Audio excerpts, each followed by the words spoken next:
On this week's episode of the Crowdfunding Nerds, we're joined by Marco Pecota of Raybox Games. We discuss how to break 100,000, the challenges of first starting, building a catalog of games, world building, and more. Let's get into it.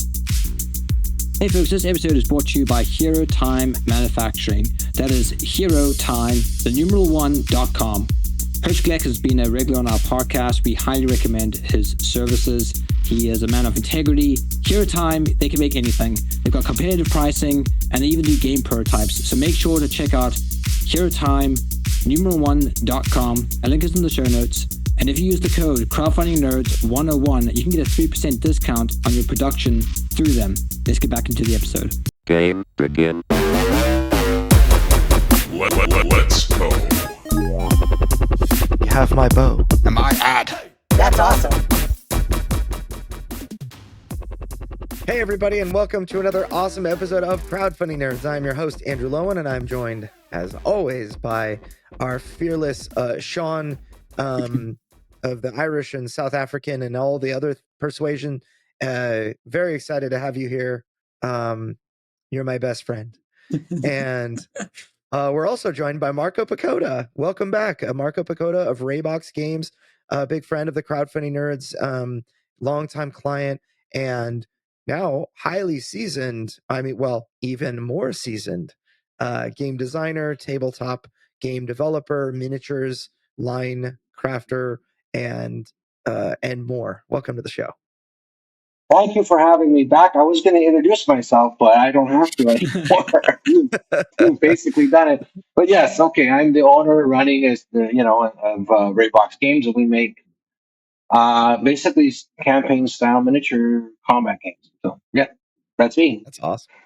Yeah, and you do a really good job of that, and you've done it since Games Workshop launched Warhammer 40K. Like before Yes. they did. Yeah, just after that, I was designing games in the early '90s. So yeah, I was doing miniature games, and I was competing in Games Workshop. It, it didn't work. I did all right. I did all right. But retired out of the business back in '96, '97 for various reasons, and started getting back in 2020 or so, about 5 years ago. Yeah. That's awesome. Is there a model plane culture in the US and in Canada? Because I think that was one of the reasons why 40K kind of blew up in the UK, is because historically, and that's how I got into it, my grandfather introduced me to building model planes, and then the kind of natural progression is to get into 40K. It's kind of the same. You kind of go to hobby shops. And so is there a big culture of like miniature planes in the US and Canada? There was back in the day, around like 58 now. I'm older than both of you guys. So yes, I used to build tanks and planes and all kinds of stuff. So there was a modeling culture, but that's gone down. It's I wouldn't be surprised if Games Workshop is businesses as big as the other part mini modeling culture that's non-game related, close to the same size now. But there was, and I don't think it was. That's the reason I don't think it was the modeling end of it that necessarily made them successful. They were early on the scene and they were aggressive, and they had kind of were the only ones in a way doing things, and they created a fertile ground for themselves by having a very. I'll tell you what they had. They had a very dark and interesting universe that they wrote and created a lot of art for, and created a lot of lore for. And those things in those days, that was the lacking. So a science fiction, there were science fiction role-playing games and stuff, but this brought it to life. And that dark kind of aspect, people really connected with it. And so, they thrive. And that's the advice in a nutshell, kind of like looking at, if you want to succeed in this, but you got to create something that people really are attracted to. And I think that it has to peak. It's to me, it's storytelling, whether it's in the game or the game creates it because of the experiences that the players have. And I've said it's that. And if you can build a background and a lore that people really love, that's going to at least give you a step up. Yeah. I think there definitely was some outlet that 40 Warhammer 40K or Warhammer really addressed. I felt like, well, as a kid, I played with Legos like crazy, and I would build, armies of like planes or whatever, and I would just, role play in my room with my the equivalent of boys' dolls, and when 40K. When I saw 40K, I had been into like Mech Warrior and the BattleTech universe and whatnot. Just I thought that was cool, and 40K was a really interesting twist, but it basically kind of encouraged like a more grown-up version of play. It's like how I would call, you start with Pokemon and then you move into Magic the Gathering because it's a more grown-up, more serious, and then eventually you get into poker or whatever, but it's the same kind of play. You're engaging the same quadrants of the brain, I think. And you know uh It's so like before we the dive evolution of gaming, right? yeah, before we dive further into this, I wanted to kind of get out the topic at hand.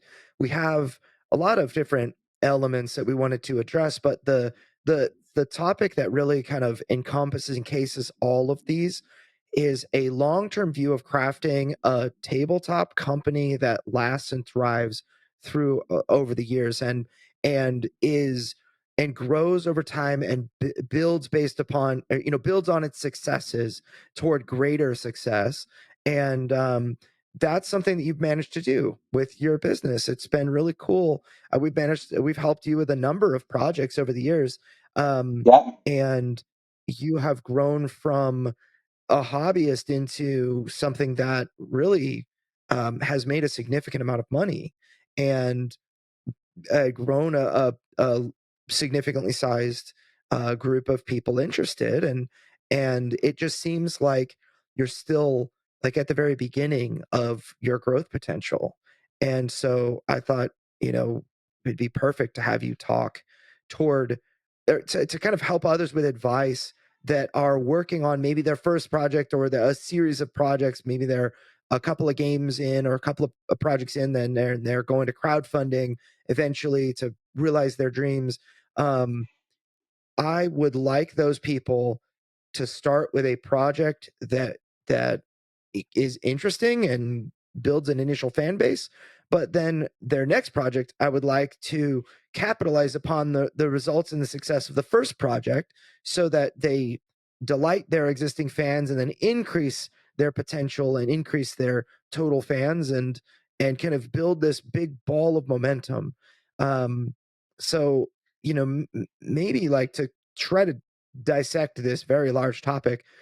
I know you've been in the business a long time. Like you said, you got into this like early 90s, and then you kind of Yeah. got out with a tabletop Legions of Steel. Well, you kind of relaunched that in like 2019, 2020, probably.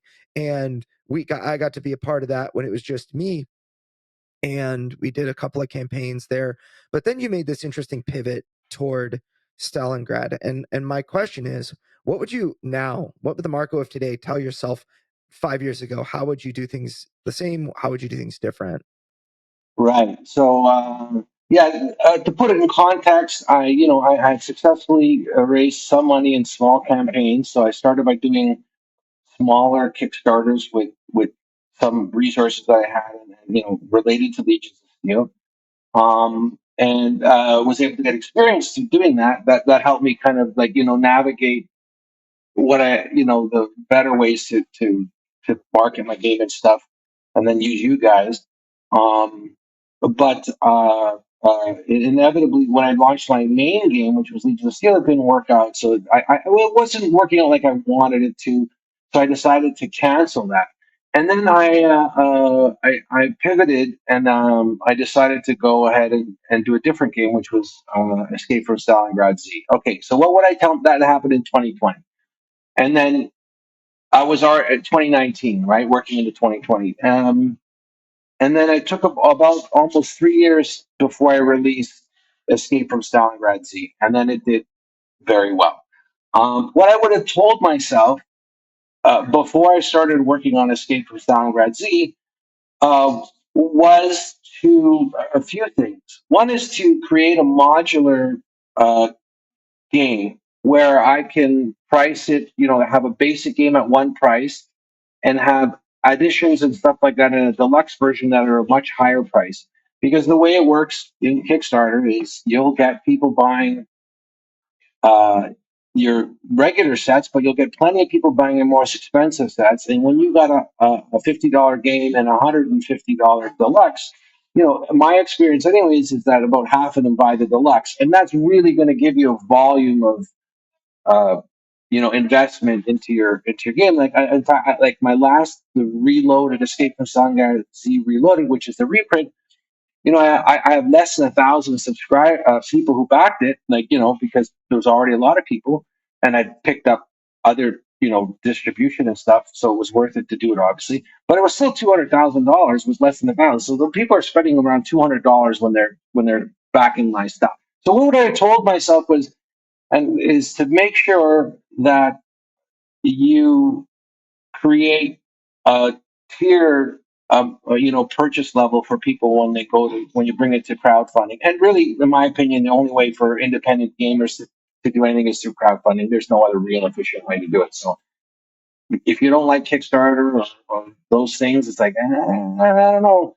Good luck, because I can't give you an answer as to how to do it without. It's the smart move. I would have eventually I got to the place that I realized that, but that's what I would have told myself early on, so it would have been less of a struggle to get there. Is hey, just create a product, but make sure you got tiers, and um, that's from business point of view, that's the big thing that I would have told myself. Yeah.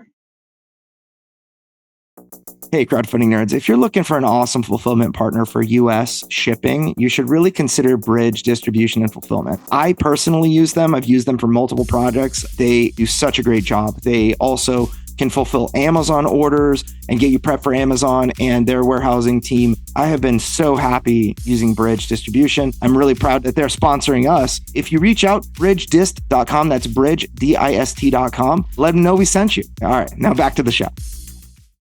Yeah, one of the problems I see with people that create their very first campaign in particular, a lot of the time they come in as idealistic, thinking they've been working on this thing for a long time. They really, really want it to succeed, but even more so, they want other people to experience it, and they will cut their prices so that more people, in their minds, if they cut their prices to the bone, they see great value in their product. So if they cut their prices, they're thinking, it's going to be more available to people. They're not wrong that, the lower your price is, the more appealing it looks to a wider group of people. But at the same time, you understand the value of your product in a way that nobody else does. You believe in your product in a way that nobody else does, and therefore you ascribe a much higher value than anyone else on the planet will ascribe to your product. So when you cut your price, what you're doing is you're cutting your future. I think that it is a huge mistake to cut, like that deluxe edition, make it not so expensive or whatever. Well, You really need to add value, right? Yeah, that's true. First, there's two things. One is uh, it's not that elastic. The price isn't that elastic. Like, people are willing to spend good money on games. You don't have to have a cheap game.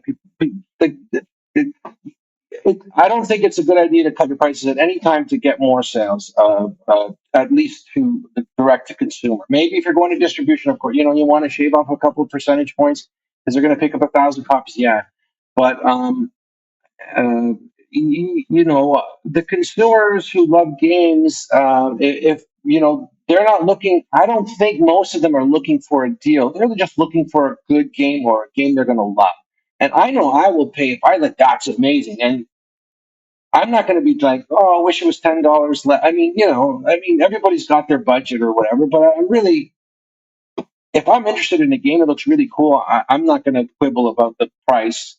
So my pricing, which is $50 or $60 for a main game and 140, 150 for a deluxe set.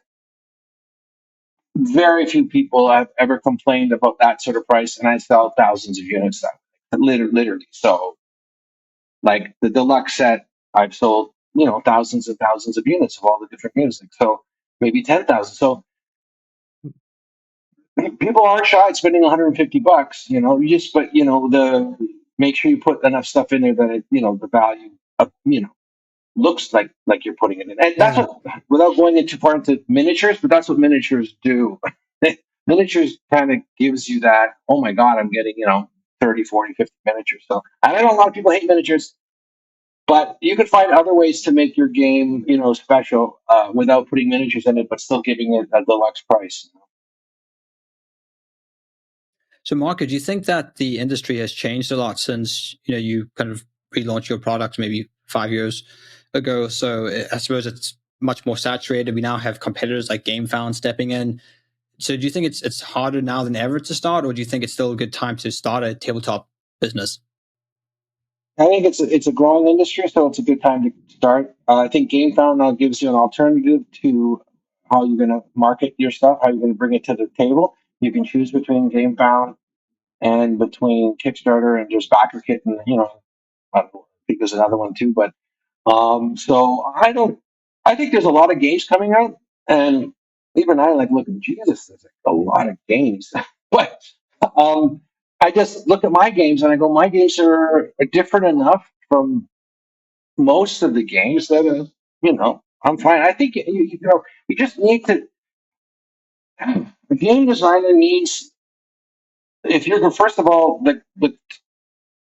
we have to be clear that you want to start a company to make games. That's what we're discussing about having a company, not just about creating a game for yourself, which you might sell and even make some money, but it's not about that. It's about long term. You want to switch your life from whatever your job might be now into owning a company that's going to make games, right? So really, you when it comes to that, there's a lot of space in the market now to keep growing. People keep talking about there's too many games. I don't believe it. You create a good game, you're going to find your market. Also, just as a side point, maybe people can talk about thin margins. I have no idea what they're talking about.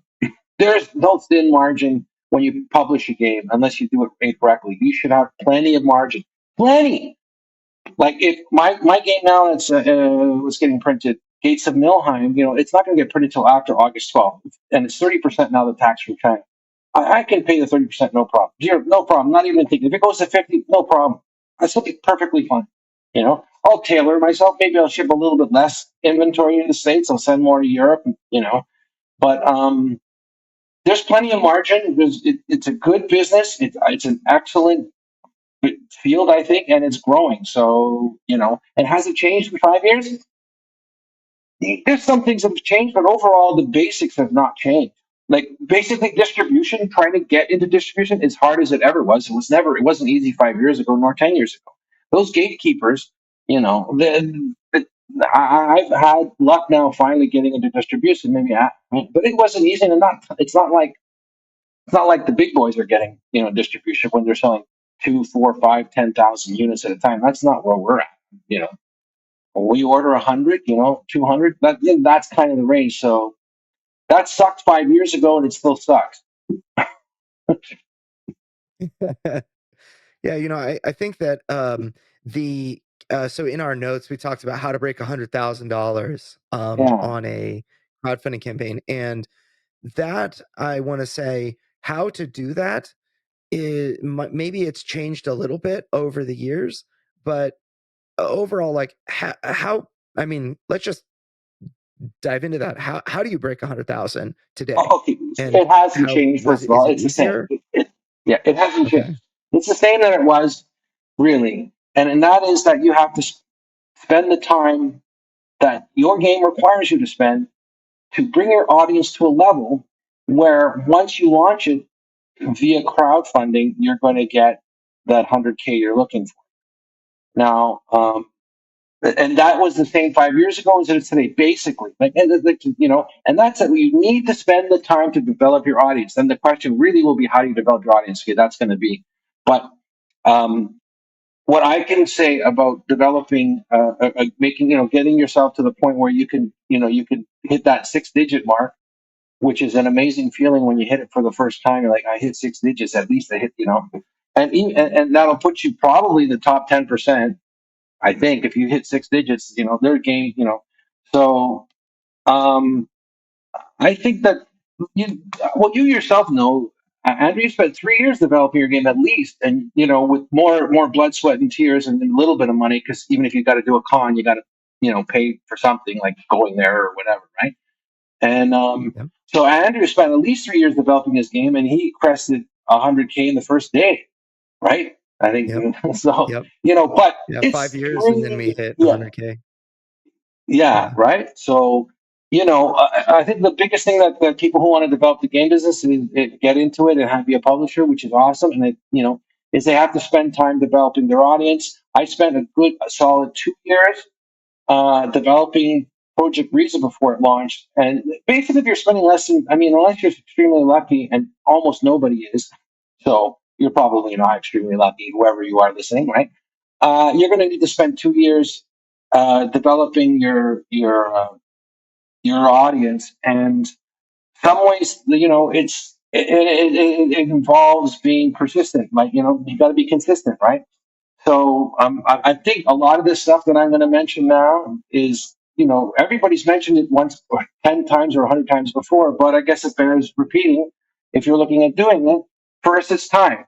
Figure it's going to be a couple years. Make sure, do go to any convention you can go to show off your prototype. Actually, the first thing, and a bunch of people, not enough people say this, get your cover art done. And so,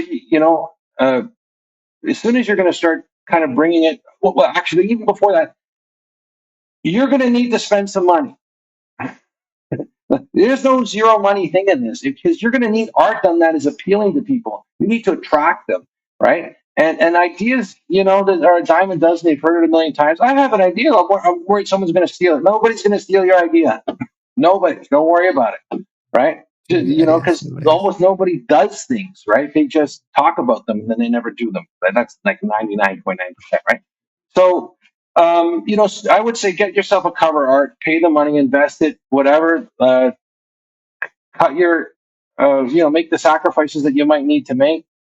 Don't go to, if you're getting a latte every day at Starbucks or whatever, it's $5. It's fine. Do whatever you want, but maybe you just make one at home and you save $5, and that's friggin' $250 a month. Then in a few months, you can have your art cover, right? Or go do it half as much. Whatever it is that you need to sacrifice to get there. Like, in other words, you want to start a business. There's nobody makes it successful in the business without sacrifice. So you have to know you will be sacrificing. I am going to sacrifice stuff. I will need to make money on the side. I will need to work more hours. I will have, if I got a job, then this is just like a second job or at least a part-time job on that. I will be tired. Well, my wife will hate me, whatever it is. Hopefully you're not sacrificing that. So, but measure the balances of what's important in life. But sacrifice, absolutely. So just don't be, and yeah. And then, as far as practical things, you want to go to as many conventions as you can. You want to, go on Facebook, find like-minded type of pages or groups, that are interested in your types of products. Like I do zombie games, so I can post to apocalyptic, post-apocalyptic game pages and stuff like that. They're already in, right? So you want to do that. So make sure whatever you create, what you're going to create has a niche that is recognizable, and the smaller the niche, the better, really, right? Because it's easier to reach those people. And I have a big tip for everybody. This is what I did, and I think it helps you gain, some respect amongst potential purchasers, and that is to get your game out there to play testers. And so you need to create at least a PNP version of your game. And I do this as early as possible. And you can reach out to pages or groups on Kickstarter who specialize in PNPs and give your game away for free just for feedback. But what you can follow up with that is like, so you post like, hey, I'm really passionate game I'm working about. I'm going to give away a free PNP, and DM me if you want. Because you usually can't post like actual links, so just DM me if you're interested, and you'll get DMs, and then you can say to those people that I'm also looking for genuine input on the game, and if you're interested in giving me that sort of feedback, I can give you a free game when it comes out. But I will require you also to make a comment on Board Game Geek and also to rate it on Board Game Geek. And you don't try to influence them as to what rating they should give. You just say, play the game. I hope you love it, and then work, and then you get them to do that. So what happens then? That's what happens with my games. If you look at my games, they have like 40, 60, 70, even before they come out, but they're from people who genuinely play the game. It's not like a made up thing. And then my games are good. So they're over 8 rating, 8.2, 8.4, whatever they are, which are good. So that when I go to Kickstarter and I go to or GameFound, that's right on my thing, like, BGG 8.2 rating. And, that is going to help you so much in legitimizing yourself as a publisher when people can see you spent the time, you've got people who played your game and who have spent the time to rate the game and maybe even make a comment, and you've got a great rating. So that's huge. Just do it. You should do this because it And it's helps. authentic as well. It's You're not authentic. like It's trying to real pad people your playing a game. numbers. Yeah. Some people hate my games. They give me ones and twos, and or they might do it for the most whatever reason they got, because it's zombies in World War II and there's Germans and Soviets, you're playing Nazis, and it's like, no, you're not playing whatever. And so like, this is an awful game. Okay, well, whatever. You don't hate it. I don't know what to tell you, right? And that's fine, So that tip, do that. Plus, you get feedback for your game. Like you literally will get feedback for your game. I get so much feedback as soon as by the way, when you do this, be prepared to work a lot because you're going to get a lot of input and you owe it to them to answer their questions and help them understand stuff when, if they've spent the time to print the game out, which a bunch do, they will print it. That's why PNP print and play places are great because they're already used to doing it, right? And uh, you're going to need to reply to them, and you'll get some good, enthusiastic people who will engage with you, and they're so appreciative often of having the opportunity to play test. So that's really great. Of course, you appreciate they're doing it. And when you're able to reply personally, which I do all the time, they also love, like, they feel like, you care what their opinion is. And it goes a long, long way, a long, long way. And a Yeah, few other that whole things. this. Yeah. I was just gonna take a So, pit stop there. yeah. The Okay. process of the audience build and warm up. So kind of to circle the wagons a second, we're talking Yeah. about we're getting into the subject of how to build an audience and how to develop the audience into a Yeah. group of people that are passionate about your company. That is, in my opinion, one of the core pillars, if not the most significantly important core pillar of any thriving company, is an audience that really cares and that's very passionate. And I think that sometimes people they come to us with a game that they are personally very passionate about that is like like an 18 card game about choosing what you want for dinner or whatever. It's like, well, that might be a really fun game, Yeah. could sell, thousands and tens of thousands of units, but it's hard to really build a community around such a simple filler concept. And I think that a game like yours, the Escape from Stalingrad Z, it is there's much more meat on the bone, if that makes sense. Like it's Yeah, it more does. satisfying. Yeah. And I think that I've seen as kind of it's not in every case, but there's like this common thread that I see in companies that have people that latch onto them and are fans of the company. The product itself is a great product, yes, but it's also deep enough that there's a lot to sink their teeth into and really, talk strategy, talk like, maybe the theme is very interesting, and there's a little bit of depth there that is enough to kind of engage an audience. Do you think that that's really important? How where would you say that Yeah, fits in with like I would audience say development? yes. Like depth is very important. Because it does, you need people to stir, right? You need them to have something to talk about, that's within the game, but could also be like like tactics and strategy, and what would happen and stuff like that. The more depth you have, the more opportunities there are for you to for people to engage in that level. Also, that allows you, like, something that's got a lot of depth, like my games do, and your games as well, is that you have lots and lots of uh, content that you can give out to your fans. And every time you create some new thing, the more depth means you're creating new stuff or new characters. Check out this new character we're working on, and they're not even their powers, just like their background, right? And if you've got 12 characters, that's 12 posts, and that 12 posts could be spaced over 6 months. And then you have Philip, lots of good stuff, and people go, oh my god, I can't wait for that one to come out. Oh geez, I didn't ever even think you would be doing that. So yes, like, depth is awesome, and I would encourage anyone, even if the game is, you know look, it's more work when it's right. So, if you want a serious game for the market, then I think the more you can do that, the better. Um, and which isn't to say that you couldn't do light games as well. And maybe even your first game is a lighter game where you're just looking at making sure you break even, and, you get 300 to 500 people on it, because, why not?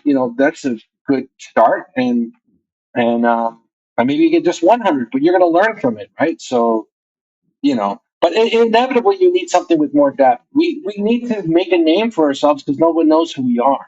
No one still knows who Raybox Mhm. is, really. Like, it's so small, really, in the universe. I've done pretty well and raised, between distribution and the actual sales and licensing now, it's like, a couple $1 million. So it's pretty good, but still, like, it's nothing. Like, you know what I mean? So yeah, I think depth is important. You need to have it there, and it not only, and like I said, it backs you up when you're doing your marketing and your engagement with your community, right?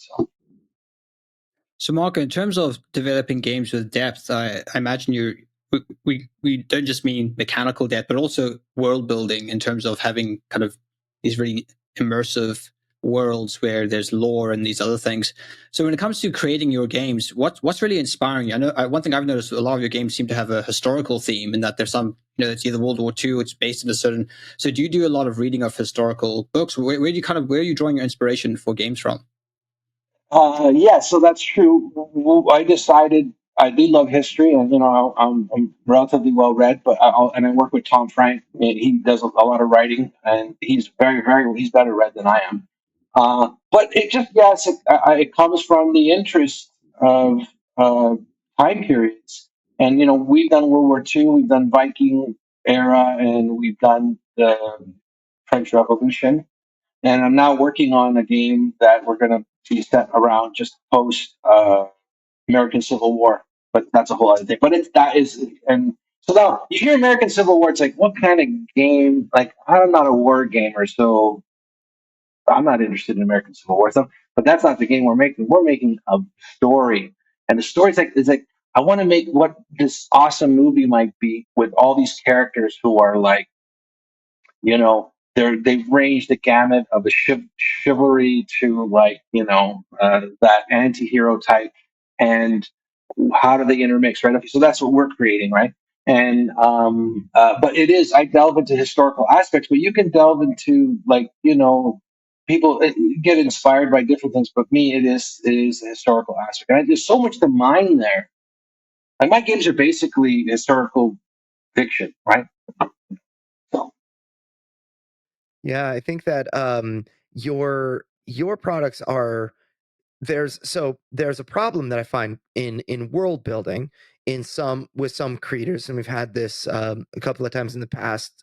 Certain projects that I can think of that I've consulted on or that we've run that were successful Kickstarters, but the I think that overemphasized the well, they kind of thought their world building would take them further than it did, and I find that world building is really important for people to get into it, you know, and for us like a story, 10% of the people that play Deliverance, the main thing they care about is story. The other 90% have varying degrees of care, from I don't care at all, I just want to slay demons, to I want to solve a cool tactical puzzle, to I care about everything. But that 10% of people, that is like the main thing, that you will delight them with a great story or you'll turn them off with a bad story.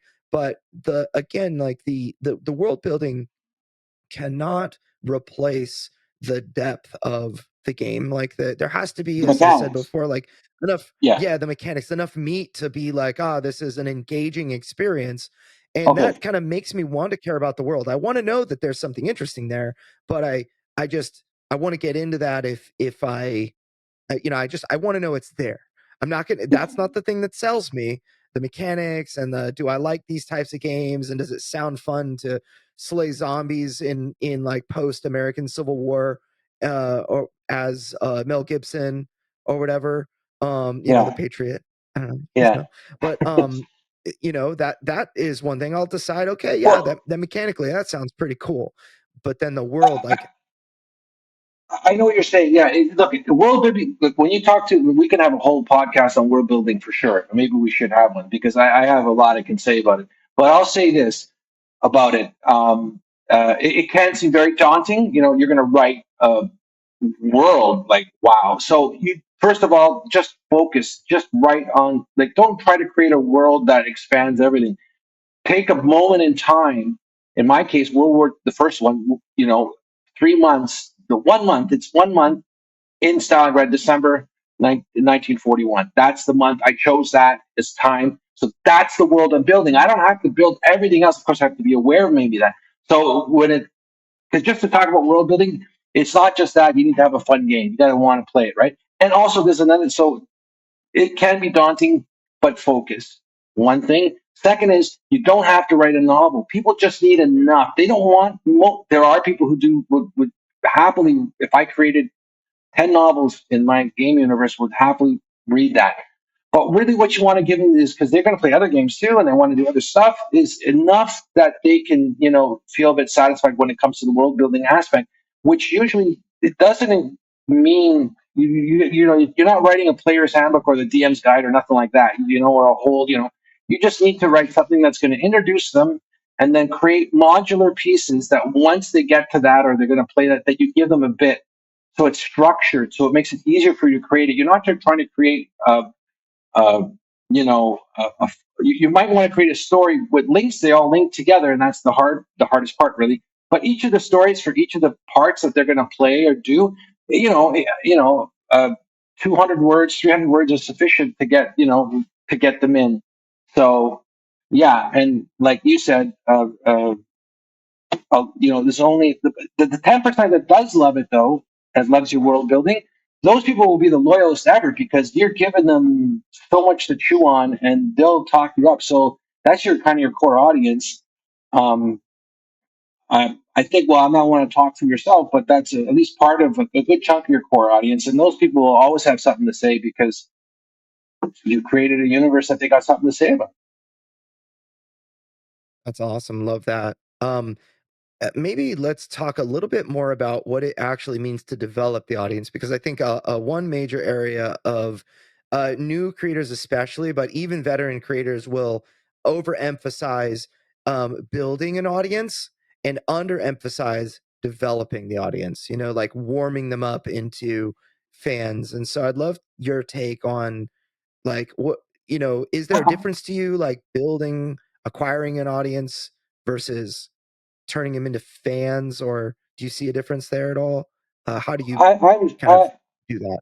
You know what? It's yeah. There's gaining your audience and developing your audience. So you're gaining it is there's the ones you're trying to get to even look at you, and then once you've got them, how do you keep them engaged, right?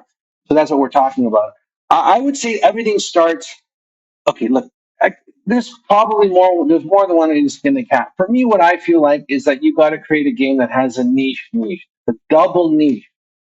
You want to create. You've got your game is religious and it's horror, really. Like you're fighting demons and you're killing, and it's fantasy. So it's got these different elements Yeah. to it, right? And if yours was just a fantasy demon killing thing, I don't think it would have done half as good as it did. That's what I think. You were able to Yeah. channel, and plenty of your people are not religious at all, but they still love the game. But plenty who are really into it are, and they appreciate that you created it in that regard. So for me, if you want to, I really think because before you start trying to build your audience, create a niche for you to find them. What is your divining rod that's going to push you towards you know what what you're creating. So I'm creating World War II zombies. So I know to look for people who are into World War II zombies and wargaming. So that's what I know. If you were going to create, if you created a cyberpunk game, but based it on Central America, Mesoamerica, and it was basically cyberpunk Aztecs, that's going to resonate a lot. You'll know where to look for that more than if you just created a cyberpunk game, because then it's like everywhere, right? It's like Time Magazine. You're going to go up against Time Magazine or People Magazine. They've got them. They're struggling from like, it's just too broad. Just bring it right down. That's why you have really successful games and stuff are ones that are super targeted. Like, so pick a target, like really narrow it down. I can't even believe how tough it would be is for the Eurogame people. It's like Yeah. where it's like, hey, don't target, it's colors, right? Yeah. But some people have managed to do some cool things with that too, obviously, and they're very popular as well. So, but yeah. So I think there is a difference. When you're looking at gaining them, you've got to basically put something shiny in front of them that just gets their attention. And usually it's art. Okay, it's usually art. If I see cool art that's in something I'm interested in, if I see cool art that's a World War II tank firing on, so I will just stop and look at that, and I will probably buy that game. Like that.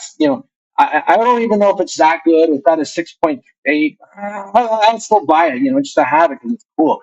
And that's what you want. You want people to look at your game and go, "I'm interested in that," and I'll buy it on spec just because those are your first ones you're going to get in and look at your art and get inspired or caught by it, right? And then, of course, once you got them and they're in your group or they're in your email list, you got to make sure you keep talking to them about what you're doing and keep them interested, engaged. I mean, it sounds simple, but the simple thing is put something out there that's important to the game that resonates with them, and do it consistently, right? And if you want to know what resonates with your crowd, ask them, what's interesting to you about this game the It's a most? novel And then they'll concept. tell you. So a lot of people are really scared to send emails. They have a fear, especially newer creators, about sending emails, and they see the number of unsubscribes that they get. They've worked so hard to get their 110 emails on their list, and they the last time they sent an email, they had 7 people unsubscribe, and one person marked them as spam, and they're like, oh no. So they kind of dread to send an email. And the main thing that I always tell people is, if I'm on your list and you send me an email, I will open it, and if I appreciate what you sent, if I found what you sent to be valuable, useful, interesting in any way, it's almost like I'm kind of looking for the at least one thing that I just found interesting. Tell me about 5 different things. Tell me about what's going on in your life. Tell me about, if you don't have a game yet and you're just kind Yeah. of building toward that, tell me about the last playtest you had, some changes you made, some ideas you have for where you'd like to go, what you've been dealing with in life, and see you next month. And if I found just like one thing in there that I appreciated, then I'm not going to be like, I don't want to hear from this person again. Yeah. What Yeah. things do you think people appreciate? Like, what does your audience appreciate? Okay. Can you Well, give people a list yeah. of like rifle through? Let me think about it. I guess it's all kind of at Yeah. this point. I've been doing it so long, it just kind of comes naturally. First thing I'll say is don't do any email that's just an ad. Okay, so you never want to. just haven't had. I talk about my, hey, subscribe to the, you could back this project still, but that's at the bottom, right? So when you're creating an email, which is a whole art towards that, but in my opinion, the the email in general should start to look more like a billboard, where it's like more about imagery and that sort of thing. Like you don't want to start off with a box of text. Usually, I just did that actually, but normally you don't want to do that. And what people are interested in is, look, I think that most people are interested in in what you're documenting for your progress. They would generally be interested in that. You're talking about the trials and tribulations that you're having and the successes that you're having. So, and again, you don't want to write too much in these emails. I think like you can like deeper in the email, but at the beginning, you just want to let people know kind of if you haven't created the game yet, where you're going with it and where you're at. And if you have a game out, talk about they'd be interested. Well, okay, for me specifically, they're interested in new miniatures that might be coming out. If we painted a miniature, I'll show. Hey, this is what it looks like painted, and then was well, that's really cool. They'll be interested in backstories for my. Before I release a game, I'll have like 12 characters, whatever, 9 characters, 10, whatever, and I'll slowly release information about them and check out Mira and what her background is, and I'll post it. So I won't, you're slowly kind of you're giving up. So that's cool. They're seeing more background, they're seeing more work that you're doing on the game. That's what I like to give to my people. And I'll give them updates if they're, we're in production or whatever. Where are we at? People love that. People love to know where you're at. So if you create this was one simple thing. Even if you're not made the game yet, kind of give yourself a schedule, and maybe it won't work out, but and you give a schedule in a spreadsheet, and you've got the months in the year and what you're going to hope to achieve in each of those months. Even before you get to crowdfunding, working on character development, working on the tail credits, like basically what's going to happen at the end, whatever you're doing, right? And then you kind of check those things off, and you can let people know what's happening. And it's just a simple little thing. It's almost a subconscious, like when you check something off on a checklist, it feels good. And when you present that to your fans, how many ever there are, whether you're at 50, 100, or 1,000 or more, they're like, oh, okay, cool. I think they can visually see a progress, and it's a super. I do that more inside of my campaigns, but on occasion I also put that into emails. So yeah.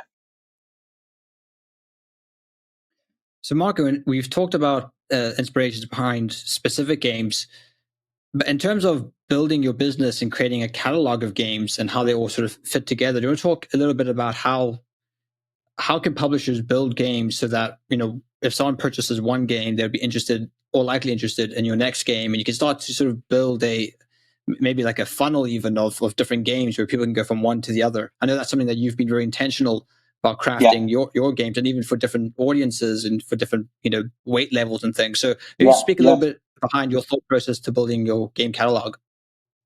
Sure, and this is the long game, obviously, for you if you're listening or working on your first game. I mean, this could be something to think about. And of course, you'd be hoping like, oh, I hope we get to make a second game, right? So, but I'll tell you how I did it and how I looked at it. My philosophies behind how I did it, which again is one way of likely many. What I like to think about my games is they're sequels to the previous game, not and less about doing expansions, although you will do expansions. So I created the first game, which was Stalingrad Z. Then I created Escape from Project Riza. That's literally 6 months after the first game happens, right? But it's its own standalone game. So let's say you're doing a racing game and you do Le Mans, and you do a Le Mans game, and then the second game you release, it's a different form of racing, right? But you kind of brand it so it's like one is Le Mans style, one is Formula One, whatever, right? But it's in the same universe. Oh, okay, I really so it's cars again, right? Or if you're focusing on racing, it goes from racing with cars to racing with motorcycles to racing with bikes. I don't know. Like there could be all kinds of connections, but make it connect in some way thematically. Me, it's really specific. It's like this game and that game. And then when I went to do the third game, it was using the same system. So that's the other thing with me. All paths unknown system, slightly tailored to each game. So if you like Paths Unknown, then you'll like the second game, you'll like the third game, And so the third game was Vikings, but still using the same rule system. And the fourth game was the Cats of Mont Saint Michel, which is also using the same basic rule system modified for cats in thing. So to me, it's about creating, having similarities that link your games together. I mean, you could create completely different games and totally be successful, but it'll be easier to get the next person to back your game. And I have numerous, I get emails now often, and it's always so good to see. Is I backed out this one and this one. I guess I'm going to have to back the next one, stuff like that, right? Just love to hear that. So, and they played the game and they like it, so they're just waiting for the next one to come out. So that's a more direct method of being able to create your catalog. Is just really, think about what you're going to publish next and when you're going to publish after that. And as far as like Sean was saying, I've created my games like World War II zombies. That's one group of people. When I did the Viking horror, that's more fantasy based people. So I was looking at getting fantasy style like people into my world. And then when I did the Cats of Mont Saint Michel, it was designed easier access because I know a lot people love cats. It's just like what we waste at least 30% of our screen time is watching cats. So, people love cats. So it was, So first personally of all, it was attacked. really, yeah, I love cats too. So it'd be cool to create a game, but I also know that game can do very well because people love cats. So we dressed our cats up in Revolutionary France outfits and we gave them really cool personalities. And we made it that game, the rule set, where you have a 60-page rule set for playing a hardcore World War II game. The rule set for the cats is more like 24 to 30 in 24 pages. So it's way more, but it still uses really the core rules of the first game, and so I'm changing thematics, I'm changing the complexity level as I'm going along and attracting different and more people. And I'm like hoping that the cat people, not all of them, but some of them will see my other games and be like, "Wow, I really love the cats. And he's not going to have another one until I don't know when, but I can see that they have this Viking one, and it's like I love Vikings too, so I'm buying that, right? So yeah, that's kind of, but it's a big thing to get there. Like if you're just starting, think about maybe your future games you might do. But if you already have a game, think about how you can capitalize it. And then when you go to reprint your game, and Andrew did the same thing I did, or many people do, is then you can do your expansion. So don't buy, I would less likely do the expansion at the beginning, although you could have accessories that you might add on. But you want to, when you do reprint it, hopefully you get to the point to reprint, then you do the expansion. That gives you a bit, more reason for people to visit it and stuff like that. So Great point. Great point. So what I heard was, things that I might ask myself based on what you had shared is how do my games connect? Like how does one game connect to the next? And I think that expansions for an existing game that people liked, for me, for Deliverance, we created our first game and then the expansion. If for some people that was like it was so clear that they were going to back whatever I made. They were in if it was Deliverance because they really loved that game. But then to others that had never played Deliverance before, asking them to back an expansion that also requires them to back the base game, and they've never had an experience with either one, it's a taller order. So it's can be a double-edged sword. But if your game is a direct expansion, that's certainly an easy win for all of your audience that enjoys it. But then when well, you make I a would never separate do. game, I would never launch an expansion all by itself, in my opinion, ever. yeah, yeah, And I it's don't think that one thing yeah, I don't think that, like, maybe some you might have got some flack from trying to bring someone to buy your main game in the expansion. I don't even like. I mean, zero consideration really. It's like you love the game, just buy the game. I'm not forcing you to buy the expansion, so I don't see it as a double-edged sword. I see it as an opportunity, Yep. right? It's an opportunity for people to get more involved in your game because they love what they see about it. And if they want to hedge their bets, they just go with the main game. Then you're not saying this expansion after if you don't order it here, you can never buy it.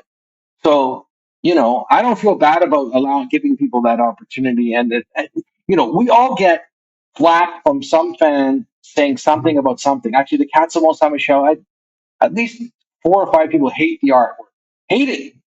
and including my distributor guys. I hate it. It's like, well, I'm not changing it because the artwork, I think, differentiates this product from many other games out there, including other anamorphic animal games. We're specifically looking at making it look different, right?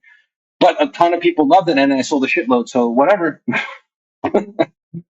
Exactly. That's in the end, you make a game that your audience likes, not a game Yeah, that one or two people like, right? yeah, Oftentimes we went over this in sort of a little tangent, but we went over this in a recent episode we called 1,000 True Fans, where you have the goal is 1,000 fans, like hardcore fans of your product.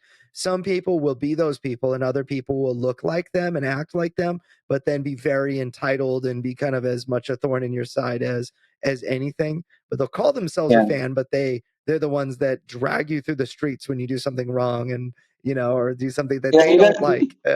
Yeah, and we're all very sensitive to that. And all you guys are designing games out there. I have a successful game company. Andrew does as well. But if anyone said something bad, or I was like, you could have had, Don't call my baby ugly. 10 good comments that day, and then one person's like, I think your maps are like really chintzy, and I don't like the way your maps look compared to, and they could be insulting as well. And then you're all like sad about it, figuring, but you can only, just do what you think is good, right? Like, would you buy your game? Kind of, that's part of it, Yep. if you Yep. would, then, Yeah. you know, Yeah, so and yeah, another thing you said, you talked about how so one question I might ask myself is, does my audience care about this? When I'm building another game, so I yeah, create, let's say for me, I created a game called Deliverance. It's this co-op tactical combat angels versus demons epic thing, and my audience, and I built an audience. So we're working on other games, and one thing that I did was I polled my audience about other potential games that we could work on or that we might be working on. One was a like a short kind of a solo, like 1 to 2 player game that was like we'll call it pocket deliverance. It's right, different than that, but something small, plays really quickly, and that you can take with you traveling. And then there was the yeah, other that was like this really big, like RTS inspired, like StarCraft, Warcraft 3 inspired RTS game. And everybody, probably 2-to-1 ratio. They were like, I want the really big one. Because of course, well, I made a big game. So I'm not figuring out what people in general like. I'm figuring out what the people that have already backed me, our 10,000 or so emails on our email list, what those people like, what threads unify those people. And so they yeah, wanted the big game, which makes sense looking back on it. And then there was another question that I asked. In fact, we actually had this game. We call it codename Angelcraft. We're working on this game. It's like yeah, Warcraft and angels and whatnot. sure, And it played really. It was a really fun game that was competitive, like 1v1. The idea was kind of like you're in heaven, battling it out for practice, against your fellow right, angels, because you've got missions against demons and whatnot. So you're fighting it amongst each other in like heavenly battlegrounds. And we totally gutted that game and changed everything based on one question that we asked in a survey, which was, does if the game was cooperative, competitive, a mix of both, like what would you prefer? 85% of the people wanted cooperative only. It's like, dang, like I kind of pigeonholed myself into this experience. It has to be cooperative. If it's like, yeah, hey, yeah, the main thing's competitive, but we got a little co-op for you guys if you really want co-op. That is the wrong place to start for my audience. They need yeah. cooperative, and maybe we have a competitive expansion or whatever. And yeah, it was a huge change, like direction shift for us in our company. Well, I think the whole game, like if I was saying, if anyone who's designing a game now, it will help them if they have cooperative, and they almost have to have solo. If you're gonna like, I personally don't buy any game that I can't get solo. I'll get a game, obviously I can play with other people, but if I can't play it solo, like I basically when that game shows up at my door, I want to be able to play it if I want to. Like I don't want my friend to Yep. have to come over because who knows when they're gonna make it, right? Um, so, but cooperative, I can see is actually a big kind of thing for players now. A lot of people want cooperative gaming, a lot, right? So I think so anyway. So, Marco, we've covered a lot of ground in this episode. How can people Yeah. connect with you? Where can they find your latest projects that you're working on? Well, at this point, I have a good website. Taking a while to get there. So just www.rayboxgames.com, rayboxgames.com. You can check that out. And then if you go to GameFound, you'll find a bunch of our stuff that's running or has run on there as well. So, and if you go on BGG, you'll see all of our projects there too. So. That's awesome. Thank you so much for joining us, Marco. This is such good stuff. I feel like, some of the topics we discussed, like developing your audience or even building an audience, or, this concept of how to craft a company that lasts and thrives, or how do our games connect. We could spend like months on these things. Like Yeah, it's not just one simple, oh, now I know that I listen to this podcast, I have the answer, right? it feels the answers. Even when you get answers, it's still the solutions still seem elusive. It's like they told me what to do exactly, but I still don't know. I mean, it's just through. So people, when you find yourself there, it's like, I hear what you're saying, and I'm still not sure. Like it's Yeah. we were all there, all of us. Like So the thing is just to do it. Like even okay, this is what I think I should do based on what they said or what advice I got from whether it's me or any other podcast or whatever, or Jamie or whoever, Jamie's dad, and just do it. And then doesn't win or fail, you'll figure it out and you'll be able to tweak it, and it might be a little bit different for you anyways than it was for me or for Andrew or someone else who designed games. So you're going to kind of find what it means for you. So when we say engage your audience and create content for it, think about what you can create and just start. Like don't just start creating it. Mhm. Like just write shit down and put it on. Yeah. Yeah. So Yeah, one thing that there's always a big X factor in the development. You hear, if you talk to a marketer for long enough, you'll learn that every single one of their case studies, they probably found success in a different way, like every single one of them. And when I look yeah, at, there are some threads that are very unifying, like our virtuous cycle concept you can really apply to every single company, but the way that the audience is acquired, maybe through Facebook ads and landing page or whatever, yeah, or conventions. How people will do it differently, here and there, but the way they engage their audience, the way they excite them, the way that what they say, what communities are active, that all varies quite dramatically by the time that you reach, kind of, you get into being a little bit more of a mature company. um, yeah, and I find that there's this huge X factor, which is the person behind the company. So, like, my skill sets are different than yours, yeah. and you should really just lean into that. What do you think about that? Yeah, we should lean into what you're good at, and you should learn about the stuff. Look, at the beginning, I agree with you in general, right? But at the beginning, when you don't have the money to spend, you got to kind of wear all the different hats. So teach yourself as much as possible and self-educate yourself on how you might post. You can't hire a company to do your ads, so you're going to have to do them yourself at one point, right? So just go online, you'll learn about it, start spending a bit of money, whatever. But inevitably, when you get into it, yeah, I don't want to do anything I'm not good at. I want other people to do it. I don't want to do it. I had to do it before, so at least I know a little bit what I'm talking about. But yeah, it's definitely lean into your look. If you want to make games, as a publisher, as an indie publisher, that means you got to be a good salesperson. You got to be able to communicate with people well. You got to be able to meet them face to face and tell them why your game is great. Not be afraid to do it. If you're not doing it, then what are you going to do? Hire someone to do it for your game, and you're making your first game. Maybe you got a brother you can team up with, or a good friend, and maybe they're good at that, so you get them to do that part. But unless you have that, you got to do it yourself. So, and hopefully the skills that you have. Will also assist you to get there, right? So yeah, lean into it. But as you progress and you're more successful, then you should be leaning into your stronger skills and getting the rest of the stuff that needs to get done by people who you can afford to pay to do it, right? So yeah, for sure. Absolutely. That's awesome. That's a great thought to I end wanted on. to say Thank something. you. I just wanted to say Okay. something about, yeah. So I'm gonna, like, why did Stalingrad Z succeed so well, or on its first release and go on to sell? We sold 6,000 copies. Plus now it's being translated into Mandarin, Polish, Spanish, and being printed for these other countries. And we're working on getting them also into other languages. So one thing, this is goes back to what I was talking about before about niche. So I was going to create a game set in World War II. Stalingrad is a very hot topic word. I mean, it's one of the most tragic and biggest and bloodiest battles. So it's everybody knows what Stalingrad is.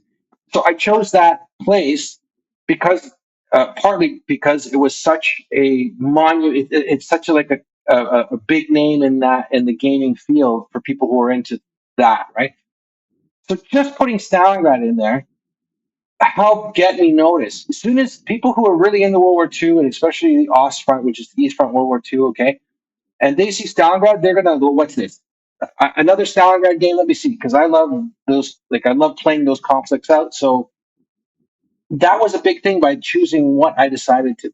I could have said it. I could have said it. A bridge too far. In Arnhem. I could have said it anywhere. But the biggest name I could think of, we knew was. So that's a very specific reason I did it. Okay, and so like it wasn't just like just arbitrarily the World War II, and I didn't do General World War II. It wasn't just it's World War II. No, I did Stalingrad. And the second one is Project Riza, which is a real thing that happened in the Owl Mountains. Believe it or not, it's called the Owl Mountains, where this like sinister thing is happening. Totally awesome. I'm picking real stuff that people can connect with, or at least the audience I'm trying to reach can connect with. So people, when you're doing your game, like it's like make like Castles of Burgundy, those other ones. They're specific. Be specific. Like that's way better. Actually, I was just chatting with the designer. She's from Vietnam. I won't mention who it is because I don't. But anyways, they're from Vietnam and they're working on a game that they want to do, and it's a certain thing. And I asked, well, you're from Vietnam. What about doing a game about Vietnam? Like something to do with not the war. Well, you could do the war, but that's the point. But what about mythology, the mythological aspect? I don't know anything about it. If I'm interested in Asian culture and that general thing, and you're doing a mythos game, Vietnam, I don't think there's anything else. There's not. I don't know of any other game like it. There'd be very few. So, like, do that. I think that would be very Mhm. cool. Like, It it also kind would of like, helps you. It helps you with the lore and the story and everything like that. It kind of gives you a little bit of a sandbox to yeah, play in, so that you don't yeah. have to make every single thing up, but that you have a base of knowledge and history to draw from. People So love I think that's Vampires really in mythology. smart. Vietnam. Yep. Yeah. Yep. Yeah, but they're gonna have their own thing. Like they have their own ghost stories, their own demons, their own stuff like this. So much to work with. Actually, I don't know a Yep. lot of it, but a lot of the I can't imagine them not having that. So like South Korea, Yeah. Korea has their own, Japan has their own, China, different regions.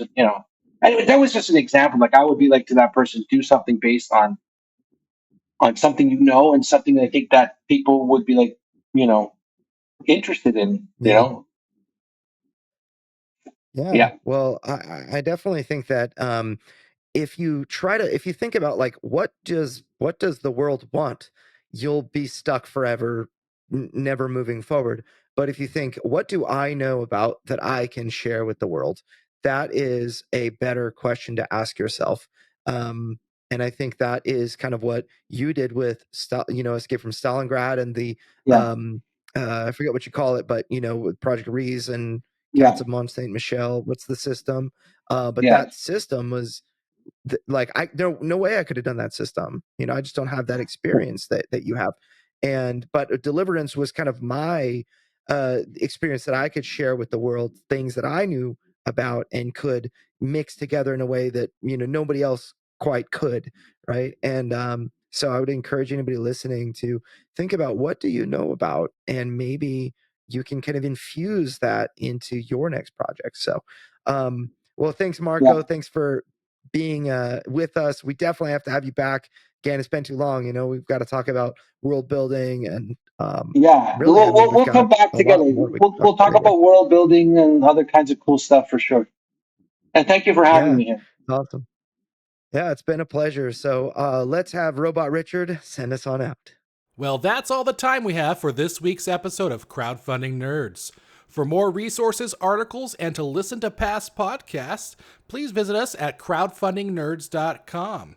And if you have a crowdfunding question, we also have a page on our site where you can send a message directly to us. Please visit crowdfundingnerds.com/question.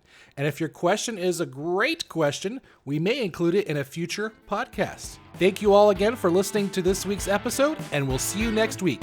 Stay nerdy.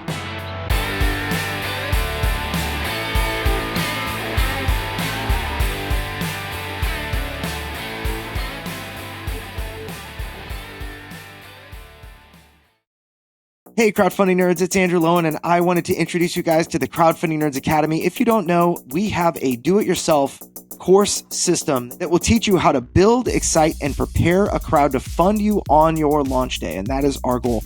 I have used these systems to help raise over $30 million for tabletop campaigns, over 200 tabletop crowdfunding campaigns since 2019. I've generated over $100 million through e-commerce sales using these processes. These courses teach you how to replicate our results. They're made for the small creator.